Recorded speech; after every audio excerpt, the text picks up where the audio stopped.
Hello friends, Eno विस्तारामध्ये आपलं स्वागत आहे. Eno Vistara Welcome to PMBAI Films, where AI meets emotion and future. When creativity meets intelligence, a new cinema is born.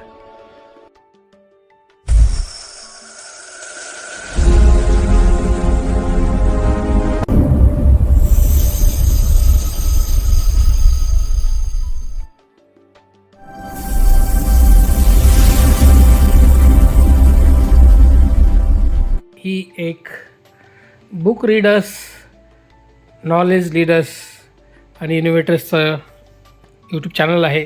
तर आज आपण एका बुकच्या संदर्भात बोलणार आहोत. बुकचं नाव आहे रावण राक्षसांचा राजा.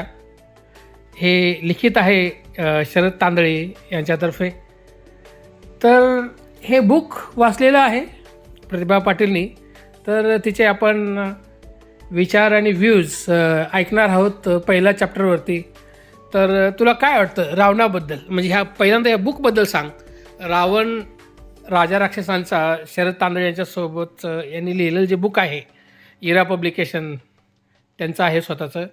तर काय वाटतं तुला, पहिल्यांदा या बुकबद्दल सांग.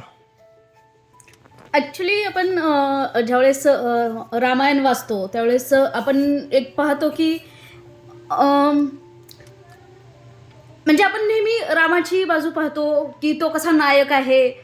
पण रावण म्हणजे जी कहाणी आहे, जी गोष्ट आहे ती ॲक्च्युली रामाभोवती नसून ॲक्च्युली आहे ती रावणाभोवती. तर तो रावण कसा झाला, किंवा एक माणसाचा जर आपण स्वभाव बघितला तर त्याला येणारे एक्सपिरियन्स असो किंवा त्याला येणारे अनुभव असो, आपण म्हणतो तसे, तर ते अनुभव किंवा त्या कडवट आठवणी, त्या कडवट गोष्टी हळूहळू तुम्ही ते कसे पचवायला शिकता आणि आपल्या परीनं आपण एखाद्या प्रसंगावरती कसं मात करतो. ओके. तर रावणाच्या अशा कोणत्या 3 गोष्टी आहेत की तुला ज्या आवडल्या अशा?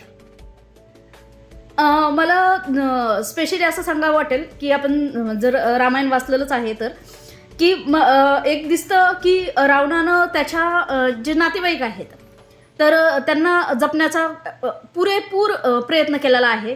त्यांच्या भावना किंवा त्यांना ॲज एक घरातला मोठा मुलगा जसा असतो, घरातला मोठा मुलगा जसं सगळं ऐश्वर्य आणतो, सगळ्यांना सुखी ठेवण्याचा प्रयत्न करतो. मग ते आईवडील असो किंवा बहीण भाऊ असो, सगळेच, किंवा त्याचं स्वतःचं वैयक्तिक कुटुंब असो. तर हा ॲक्च्युली प्रवास आहे सामान्य पुरुषाचा. जर भारताच्या संस्कृतीनुसार जर बघितलं तर हा प्रवास सगळ्या पुरुषाचा आहे. ओके. दुसरा पॉईंट काय आवडतो रावणाबद्दलचा? दुसरा आहे की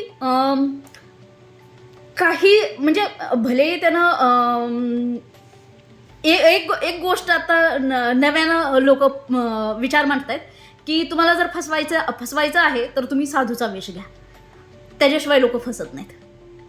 आणि तुम्हाला खरं जरी परसलं, चांदीच्या किंवा सोन्याच्या ताटामध्ये खरं जरी परसलं तरी ते खोटं जर परसलं तर ते चांगलंच लागतं. पण तुम्हाला जर साध्या याच्यावरती जर म्हणजे साध्या पाण्यावरती जरी तुम्हाला फ्रेश फूड वाढलं तरी तुमचं how you take it that food, की तुम्हाला असं वाटतं की नाही मला चांदीच्याच ताटात पाहिजे, मग भले ती शिळं का असं. अच्छा, ओके गुड.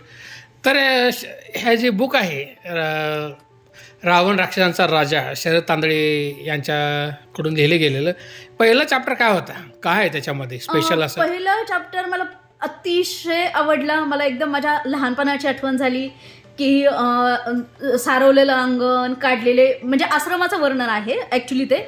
पण आश्रमाचंच वर्णन त्यांनी इतकं सुंदर केलं की शेणानं सारवलेलं त्यांचं अंगण, किंवा काढलेल्या रांगोळ्या, किंवा त्याची आई गेलेली पाण्याला गेलेली, किंवा कोण अभ्यास करतंय, छोटे मुलं बाहेर खेळताय. तर म्हणजे लहानपण मला प्रचंड आवडलं त्याचं, कारण ते कुठं ना कुठं माझ्या आयुष्याची, मला असं वाटतं वैयक्तिक, माझ्या लहानपणाशी ते जुळतं आहे. अच्छा, ओके. तुला काय वाटतं शरद तांदळेबद्दल हे बुक का त्यांनी लिहिलं असावे, किंवा हे बुक तुला वाचत असताना काय वाटलं की शरद तांदळेंनी काय लिहिलं आहे?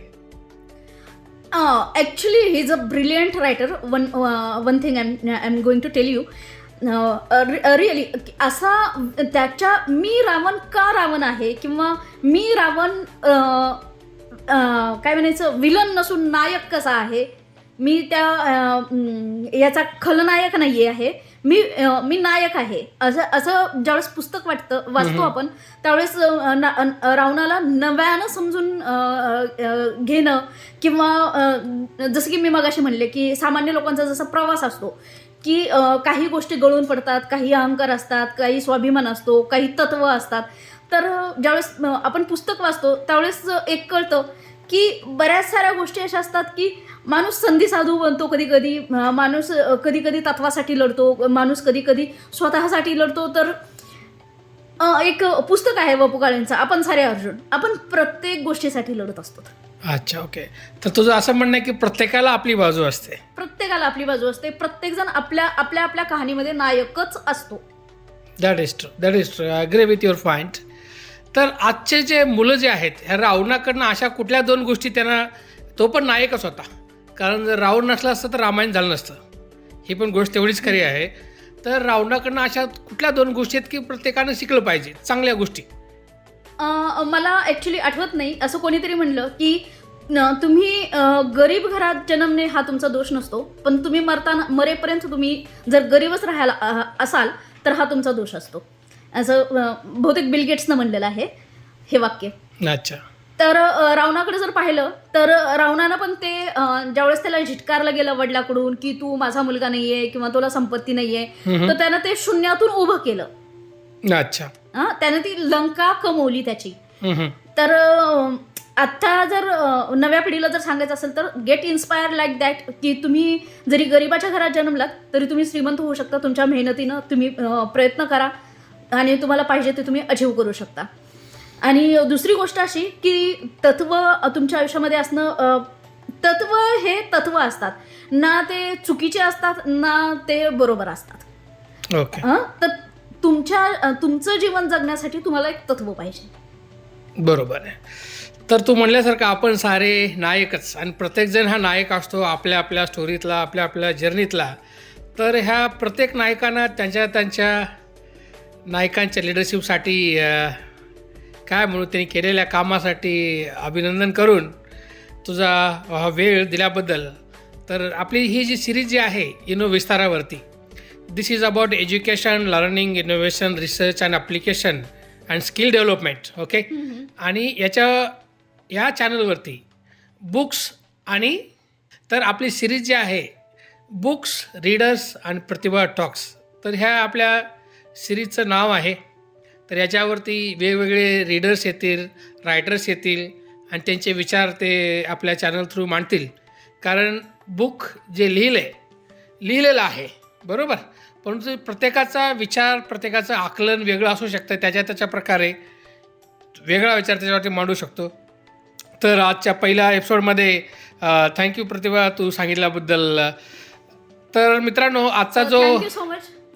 तर आजचा जो आपला एपिसोड होता रावण राजा राक्षसांचा, शरद तांदळे यांच्यातर्फत लिहिलं गेलेलं हे बुक आहे. खूप छान बुक आहे आणि त्या बुकची थोडंसं आकलन जे वाचलेलं आहे प्रतिभाने ते आपल्यासमोर सांगितलं. Thank you very much. भेटूया पुढच्या एपिसोडमध्ये मित्रांनो. थँक्यू प्रतिभा अगेन. थँक्यू.